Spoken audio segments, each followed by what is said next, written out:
I have changed, and it's not been something that just happened overnight. It wasn't a big religious experience that I've had. No, I'm not afraid to die. It's a little easier being on death row because you know how you're going to die. You can narrow down where you're going to die. I have made peace with my Lord, and I have asked forgiveness. Ever wondered what people on death row chose for their very last meal? It's a topic that's as strange as it is fascinating. Join me as we explore some of their strangest final requests that range from the wildly imaginative to the downright bizarre. Buckle up, because one of these unusual requests is so jaw-dropping, it's guaranteed to stick with you. Hang around to find out what it is, and trust me, you won't want to miss number 9. Number 15.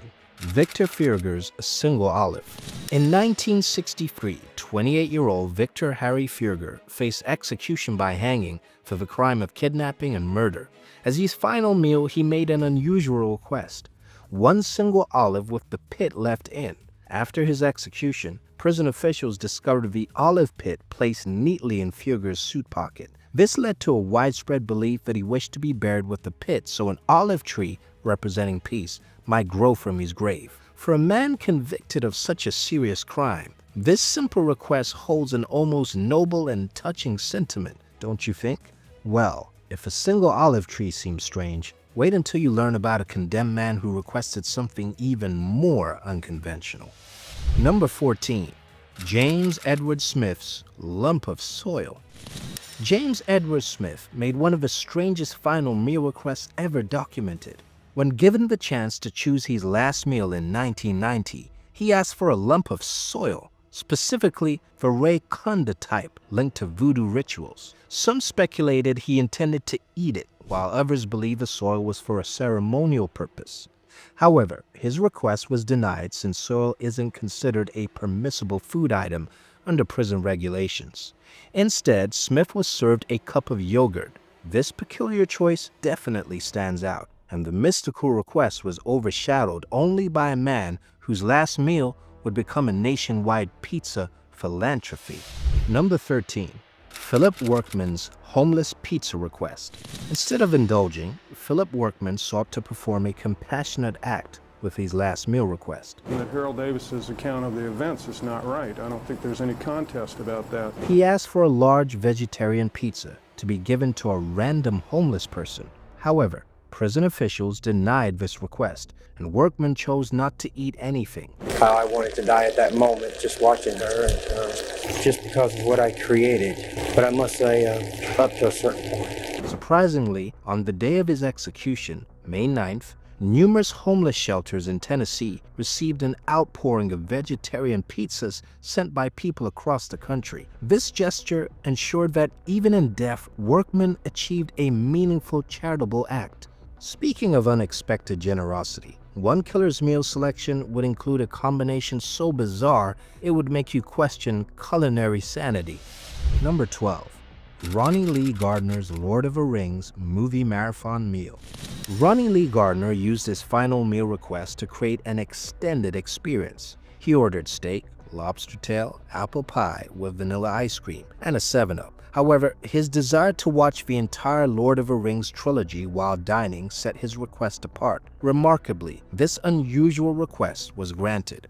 With the film's combined duration exceeding 11 hours, Gardner enjoyed what might be considered one of the longest meals on record, allowing him to savor both food and film in his final hours. I have changed, and it's not been something that just happened overnight. It wasn't a big religious experience that I've had. It was just time to grow up. From epic movie marathons to a meal featuring the most random ingredient imaginable, last meal requests continue to defy expectations.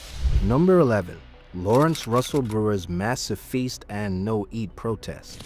Lawrence Russell Brewer was sentenced to death for his involvement in a racially motivated murder in 1998, where he and accomplices dragged a man to death in Jasper, Texas. Brewer made an extraordinarily large request when it came to his final meal. His selection included 2 chicken fried steaks with gravy and sliced onions, a cheese omelet with ground beef, tomatoes, onions, bell peppers, and jalapenos, a triple meat bacon cheeseburger with all the fixings, a large bowl of fried okra with ketchup, 3 fajitas with all the trimmings, a meat lover's pizza, free root beers, a pint of Bluebell vanilla ice cream, and a slab of peanut butter fudge with crushed peanuts. However, in a surprising turn of events, Brewer did not eat a single bite of his extensive meal.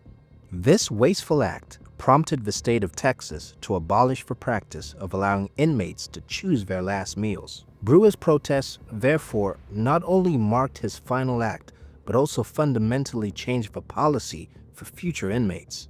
A protest meal that would pale in comparison to a death row inmate's complaint about the most mundane of food mix-ups. Number 10. Thomas J. Grayso's SpaghettiOs complaint. Thomas J. Grayso found himself on death row due to a series of heinous crimes, including the brutal murder of an 87-year-old woman whom he strangled with Christmas lights after stealing a mere $4. His violent actions left a trail of loss and heartbreak. For his last meal, Grayso's request was extensive. He ordered 2 dozen steamed clams, half a dozen barbecued spare ribs, a double cheeseburger from Burger King, 2 strawberry milkshakes, half a pumpkin pie with whipped cream and diced strawberries, and most specifically, a can of SpaghettiOs served at room temperature. However, Grayso was disgruntled about a significant mix-up. He was served spaghetti with meatballs instead of his coveted SpaghettiOs. In an unusual twist, Grayso chose to highlight this culinary error in his final statement. He declared, "I did not get my SpaghettiOs. I got spaghetti. I want the press to know this." This complaint became a noteworthy element of his final moments in 1995. When liquid courage seemed more appealing than food, another inmate would choose a flask over a feast. Number 9. John Spenkelnick's Jack Daniels Flask.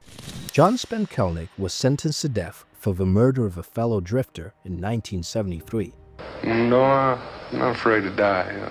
We're all going to experience that sooner or later, but I think being down there, though, it was the idea of what the state of Florida was doing. Their altercation, stemming from a robbery gone wrong, ended in fatal violence and Spelkelnick's subsequent conviction. I think there was some of the attorneys that represent me now, like Anthony Amsterdam. Now he's representing death row cases all across the country. Spelkelnick's last meal wish deviated from the norm. Rather than requesting a lavish assortment of foods, he simply asked for a flask of Jack Daniels whiskey. Ever the heavy drinker, he chose to share his final drink with the prison superintendent.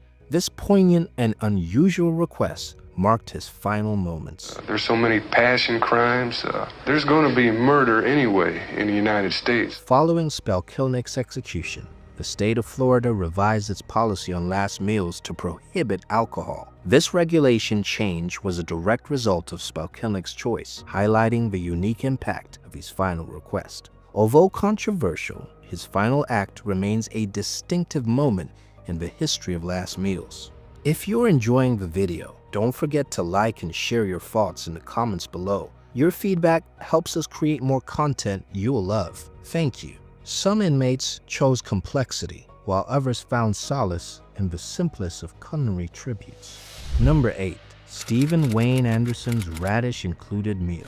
Stephen Wayne Anderson was a dangerous criminal who landed on death row for murdering an elderly woman during a burglary. His violent actions were part of a grim criminal history that led to his execution in California in 2002. For his last meal, Anderson made some eclectic choices. He requested 2 grilled cheese sandwiches, a pint of cottage cheese, hominy corn mixture, peach pie, chocolate chip ice cream. Interestingly, he also asked for a generous serving of radishes, a peculiar addition to his meal. Despite this bleak fate, Anderson's final meal reflected a unique blend of tastes. His selection demonstrated how even in their final moments, individuals could make choices that reveal something about their character or preferences. A simple tribute would give way to a gourmet spread that seemed more fitting for a 5-star restaurant than a death row cell.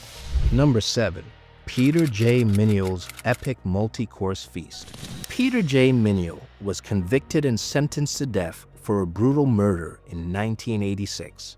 After confessing to his crime, he expressed readiness to face the ultimate penalty, Yet before his execution in 2004, he indulged in one of the most extravagant last meals ever recorded on death row. Minio's order included 20 beef tacos, 20 beef enchiladas, 2 double cheeseburgers, a pizza topped with jalapenos, fried chicken, and a serving of spaghetti with extra salt. He wanted half a chocolate cake, half a vanilla cake, cookies and cream ice cream, caramel pecan fudge ice cream, and a small fruit cake. To accompany this feast, Minio requested an assortment of beverages, 2 servings each of Coke, Pepsi, root beer, and orange juice. His epic multi-course meal remains one of the largest and most elaborate last meal requests, but even the most elaborate meal couldn't compare to the prophetic final words of a condemned soul. Number 6. Ricky Ray Rector's saved dessert. Ricky Ray Rector was sentenced to death for the murder of a police officer in 1981, a crime that placed him on death row. As the day of his execution approached in 1992, Rector made a notably memorable last meal request.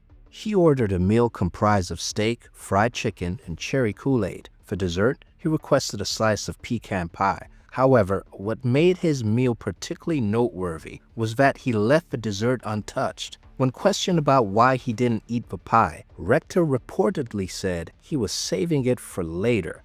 This statement left people puzzled, as it could be interpreted as either a dark joke or a hint at his thoughts on the afterlife. However, a supernatural promise would give way to a shockingly innocent final indulgence. Number 5. John Wayne Gacy's KFC homage. John Wayne Gacy, known infamously as the Killer Clown Pogo, was one of the most notorious serial killers in American history. And there are a lot of things I can't remember. The same thing with the victims. I've looked at all of, I don't know if you notice here, we got pictures of every one of the victims here. And believe it or not, for the last 12 years, I've studied these photos of the victims. Convicted of murdering at least 33 young men and boys in the 1970s. That one mother that gets on television all the time who thinks I should be given 33 injections, I think she ought to take 33 Valiums and go lay down. Gacy was sentenced to death for his heinous crimes. Before his execution in 1994, Gacy made a distinctive last meal request. Gacy, who had once managed 3 KFC restaurants in Waterloo, Iowa, decided to pay homage to his past employment with his final meal choice. He ordered 12 fried shrimp, a bucket of original recipe KFC, French fries, and a pound of strawberries. This selection clearly shows his enduring fondness for the fast food chain, even as he faced his last moments. If you want to charge me with anything, charge me with complicity in 2 of the murders. Just 2? That's all I know about. His request for KFC and other comfort foods highlights a peculiar aspect of the final rituals for those on death row. But vengeance is mine, saith the Lord, because you will have executed somebody that didn't commit the crime. Where personal history and preferences often influence last meal choices, Gacy's selection stands out as a reflection of his past life and an eerie final indulgence. But then, sometimes, the most notorious criminals choose the most unexpected final meals. Number 4. Oba Chandler's Sandwich Variety. Oba Chandler received the death penalty for the brutal murders of Joanne Rogers and her 2 daughters in 1989. They were found nude from the waist down. Their feet were tied together. We believe they were all 3 raped. These heinous actions led to a conviction that ultimately placed him on death row. The St. Petersburg Police Department believes that you have killed other women. Oh, really? Oh, where are they at? That's amazing. As his execution date approached in 2011, Chandler's choice for his last meal was both peculiar and noteworthy. Chandler requested 2 salami sandwiches on white bread, each topped with mustard, as well as a peanut butter and grape jelly sandwich, also on white bread. To accompany his hefty carbohydrate intake, he chose iced tea and coffee.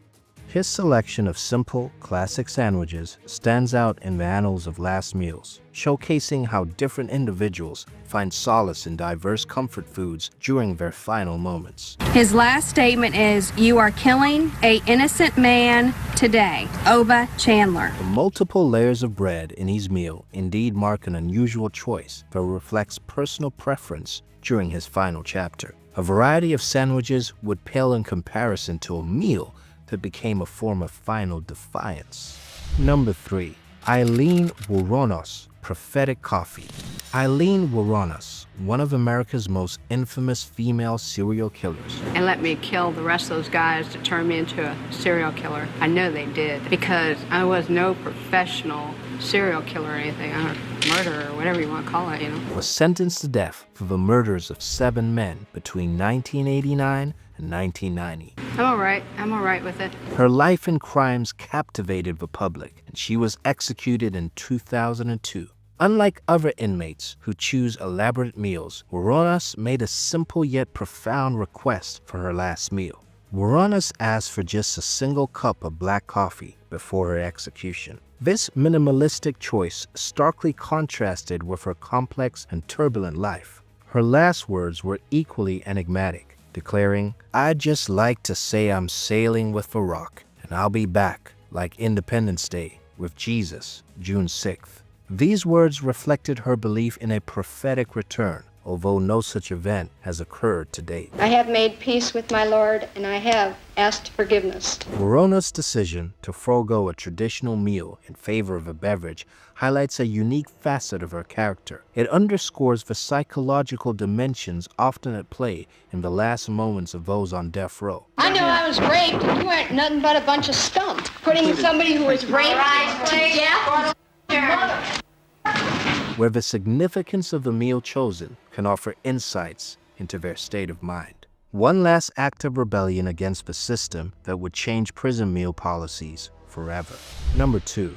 Robert Dale Conklin's gourmet spread. Robert Dale Conklin faced the death penalty for the gruesome murder of his partner, George Crooks, in 1984. His crime involved both brutality and meticulous planning, ultimately leading to his death sentence. As his execution approached, Conklin showcased his refined palate through his final meal request. Conklin ordered a luxurious and elaborate meal. The spread included filet mignon wrapped in bacon and shrimp sautéed in garlic butter with a touch of lemon. Additionally, he requested a baked potato topped with sour cream, chives, and real bacon bits, served alongside corn on the cob and asparagus drizzled with hollandaise sauce. To complete his gourmet experience, he selected French bread with butter, creamy goat cheese, and fresh cantaloupe. For dessert, he opted for vanilla bean ice cream and accompanied by a glass of iced tea. Conklin's choice reflects his desire for high-quality and flavorful foods, illustrating an attempt to savor his final moments. This luxurious selection underlines how some inmates seek indulgence and comfort in their last meal, creating a noteworthy contrast to their grim reality. A gourmet feast that would make way for a final simple moment of irony. Number 1. Timothy McVeigh's Simple Ice Cream. Timothy McVeigh, infamous for orchestrating the Oklahoma City bombings, left an indelible mark on American history. The 1995 attack resulted in the deaths of 168 people and left over 600 injured. Are you prepared for death? I am. I came to terms with my mortality in the Gulf War. After that, it's not that hard to be, quote, prepared for death. It was a calculated move to provoke a revolt against the U.S. government. In the wake of his actions, McVeigh was sentenced to death and executed in 2001. From my psychological perspective, it's a little easier being on death row because you know how you're going to die. You can narrow down where you're going to die. In stark contrast to the gravity of his crime, McVeigh's last meal was surprisingly simple. He requested 2 pints of mint chocolate chip ice cream. Whether 1 pint melted while he consumed the first remains unknown, but the choice itself is undeniably striking given the scale of his atrocities. McVeigh's preference for such a modest final indulgence is remarkable, particularly when considering the devastation he caused. This contrast between crime and meal underscores the complexities of human behavior, even in the face of ultimate punishment. While ordinary, his choice of ice cream stands in chilling juxtaposition to the extraordinary violence of his actions. We've reached the end of the video. If you enjoyed it, please like the video and subscribe to our channel for more interesting content. Don't forget to leave a comment about your favorite part. Your feedback helps us create better videos for you. Thank you for watching.